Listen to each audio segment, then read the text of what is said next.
Sa pause déjeuner, Caroline la passe régulièrement à chatter sur Internet. Mais de l'autre côté de l'écran, ce n'est pas sa meilleure amie, ni son petit ami. C'est Caroline qui m'envoie un petit coucou. En fait, Caroline est en pleine séance de chat avec sa grand-mère, Michel, 76 ans. Il y a un an, sur les conseils de ses petits-enfants, elle s'est inscrite sur un réseau social et elle y a pris goût.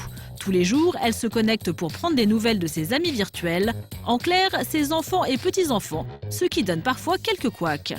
Qu'est-ce que ça veut dire ça? Oh yes. Je comprends rien. Mais il en faut plus pour la décourager. Michel vient même d'investir dans une webcam. Elle va la tester pour la première fois avec Caroline. Ah, Caroline, elle va me parler. Coucou Caroline. Ah, je te vois pas encore là. Tu me vois pas?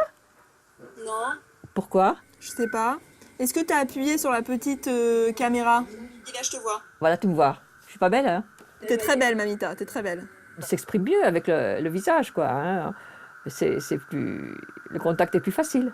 Hein, Caroline? En plus, comme on est loin, on se voit pas souvent. On ne voit pas souvent. Hein, Je pense que tu vas m'appeler des fois maintenant. Et je vais essayer, hein. Je vais essayer de t'appeler. Mais j'espère que vous m'en voudrez pas trop parce que... Je vous embête quelquefois aussi. On vous appelle. Mais non, parce que on peut, si tu nous embêtes, c'est comme pour le téléphone, on peut ne pas te répondre. Ah bon, d'accord. Des grands-mères comme Michel, il y en a de plus en plus. Mamie tendance, mamie branchée. Aujourd'hui, l'écart entre grands-parents et petits-enfants se réduit. Pour les plus de 70 ans, pas question de rester sur la touche. Voilà. Encore, tourne-toi. À 84 ans, Mamika est tout sauf une vieille dame. Cette grand-mère loufoque est aujourd'hui connue dans le monde entier grâce à ses photos d'elle totalement délirantes. À l'origine de ce projet hors du commun, le photographe Sacha Golderberg, qui n'est autre que son petit-fils. J'ai l'impression que ça donne à des gens envie de retrouver leurs grands-parents et de s'occuper d'eux alors que parfois ils les oublient. Mais ça, c'est tellement émouvant que je vais avoir des larmes tout de suite. Ah non. Résultat de cette collaboration, une expo et un livre. À 84 ans, Mamika est en train de devenir une légende. Mais les précurseurs de cette vague de seniors branchés, les voici. Ce sont les Young at Heart, une chorale américaine déjantée, moyenne d'âge 79 ans. Et voici la version française, les mamies slameuses qui n'ont pas fini de faire parler d'elles. Et j'espère garder ce caractère jusqu'à la fin de ma vie. À 87 ans, Berthe ne jure plus que par le slam. Fini les cadeaux ringards pour Noël. Ses petits-enfants l'ont bien compris. Aujourd'hui, leur grand-mère est tendance. Ils m'ont offert pour Noël le disque de Grand Corps Malade. Donc ça veut tout dire, vous voyez, ils ont dit « Bonne maman, elle fait du slam ». Les mamies slameuses sont nées il y a un an. Les membres du groupe, Berthe et ses deux meilleures amies, Gisèle, 88 ans, Mon slam indifférent. Autrefois, et Sologne, 92 ans. Je suis insouciante. Notre trio de choc vient d'enregistrer son premier album. Pour les concerts, il faudra patienter un peu. Pour l'instant, les filles ont un peu de mal à retenir les paroles. Que tout le monde s'allume et qu'il y ait la paix dans le monde entier. Ça nous fait énormément de bien. Et vraiment, j'ai 88 ans, je me sens rajeunie de plus de 20 ans. Mais rien ne serait arrivé sans Karim, slameur professionnel. C'est lui qui est à l'origine du projet. Pour se passionner, le slam est fait pour tous ceux qui ont quelque chose à dire.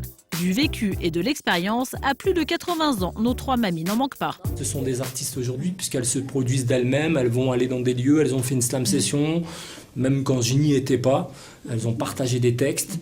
Et l'envie est là, elles sont vraiment dans la tendance. Et le bruit d'une bouteille de champagne qu'on débouche. Être dans la tendance, c'est justement ce que cherche Jeanne, 88 ans. J'essaie de trouver des choses un petit peu qui aillent avec mon âge, mais qui ne me fassent pas trop ringard, parce que j'ai pas envie de faire trop mes mères. Tu sais que c'est hyper tendance le léopard. Oui. Tout le monde en a. C'est Élise, sa petite fille, qui va prendre les choses en main. En véritable fashion victime, elle a bien l'intention de faire souffler un vent de folie sur le look ultra classique de sa grand-mère. Bonjour madame. Bonjour, madame. Je viens ici pour relooker un peu ma grand-mère. Oui. Pour qu'elle soit un petit peu plus fashion et... Un peu plus tendance. Exactement. Il va falloir lui trouver le bon vêtement qui soit adapté, parce que c'est pas la peine de l'habiller comme une minette. Il faut que ça soit simple, qu'elle se sente bien tout de suite dans les vêtements. Elle fera pas mamie, même si c'est une bonne mamie, mais elle fera pas mamie dans le mauvais sens du terme. Voilà. La vendeuse va proposer à Jeanne 3 looks différents. Look numéro 1, robe en soie et veste à paillettes ultra chic. Il ne reste plus qu'à l'essayer. Allez, pas mal. Waouh. Pour Élise, c'est une révélation. C'est la première fois que je te vois en robe, donc... Oui, je ne l'ai pas souvent. Jamais. Une première donc. Jeanne est passée d'un style classique et passe-partout à une tenue chic et tendance. Que pense-t-elle de sa nouvelle tenue? Elle est très simple et en même temps, elle est très chic. Elle a beaucoup d'allure. Un premier relooking réussi, mais ce n'est pas fini. Maintenant, place au look numéro 2, blouson en cuir pour une touche de rock. Là encore, Élise est emballée. Il m'a mis en cuir, que demander de plus? Sur Jeanne, l'effet du cuir semble immédiat. Devant la glace, elle prend même des airs de loubarde. Et maintenant, look numéro 3, l'incontournable parka. Cette fois-ci, Élise va devoir s'accrocher. Vous allez vous en rendre compte d'ailleurs que c'est pas du tout mon style. A priori, la parka ne passera pas par Jeanne. Trop jeune et trop décontractée pour elle. Bah justement, ça change de d'habitude. Oui, peut-être, oui. Devant la glace, Jeanne semble changer d'avis. En gris clair, la parka n'est finalement pas si mal, même à 88 ans. Oui, gris clair, c'est mieux. C'est génial, moi j'adore. Pour Élise, c'est une vraie victoire. Jeanne a adopté les 3 looks, la robe avec la veste, le blouson en cuir et même la parka. Heureusement, tout était soldé. Coût de l'opération, 700 €. Ce n'est pas donné, mais vu l'enthousiasme de Jeanne, ça vaut vraiment le coup. Très contente. Je suis très très contente. Tiens, si tu veux bien me porter la sac, s'il te plaît. Jeanne, Michel ou Mamika, à côté d'elle, les moins de 80 ans n'ont qu'à bien se tenir. Attention, les mamies tendances risquent bien de nous faire tous passer pour des ringards.